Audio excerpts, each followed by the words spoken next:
د اس کې ټي وي قدرمندو اوریدونکو السلام علیکم.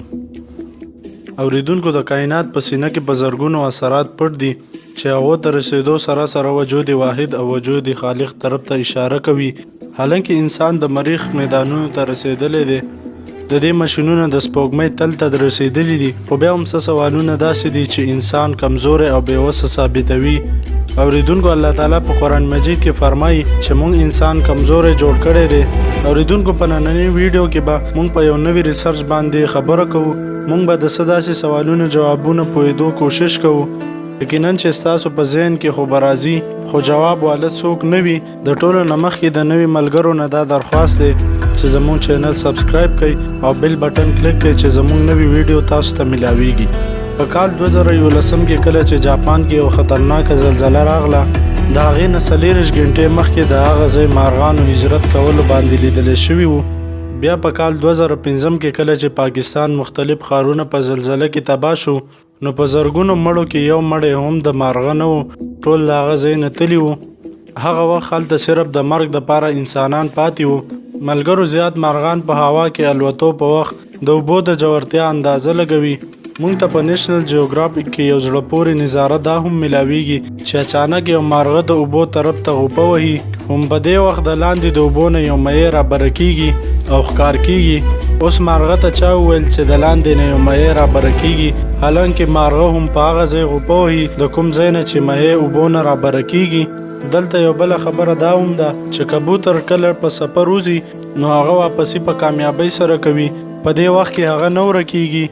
اوریدونکو دا هغه سوال دی چې یو طرف ته خو د یو جوړونکي کاریګر طرف ته اشاره کوي او بل طرف ته انسان په نوي سوچونو کې اچوي.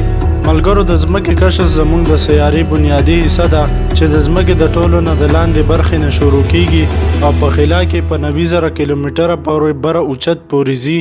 دا هغه نظام دی چې په دې کې وځمکې او هوایي ځایونه موجود دي کوم چې زموږ سیاره محفوظه ساتي. تر اوسه پورې د انساني علم مطابق واحد زموږ سیاره ده چې په دې باندې ژوند ممکن دی.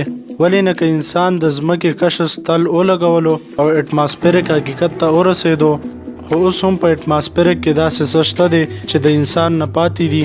زموږ سوال د دې مطابق دی په دې وخت کې زموږ په ځمکه کې څه کیږي د دې موږ ته هیڅ خبر نشته.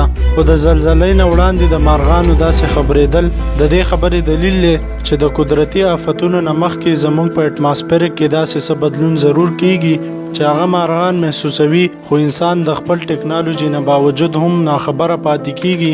اوریدونکو د دې پوینټ په نظر کې فرانسیسي ساینسدان د ځمکې په مقناطیسي میدان د یو نوي زاویې نه د ریسرچ آغاز کړی دی.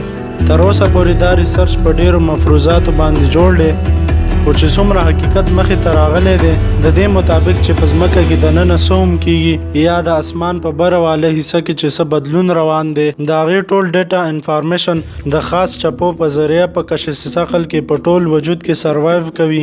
د دې مثال به موږ داسې ورکړو چې کله موږ اوبو کې تر پنډو پورې ولاړ یو نو زموږ ټول جسم چې په خپو کې څه اکټیویټي کیږي هغه محسوسوي چې آیا زه په شګه باندې ولاړم یا په فرش باندې ولاړ یم.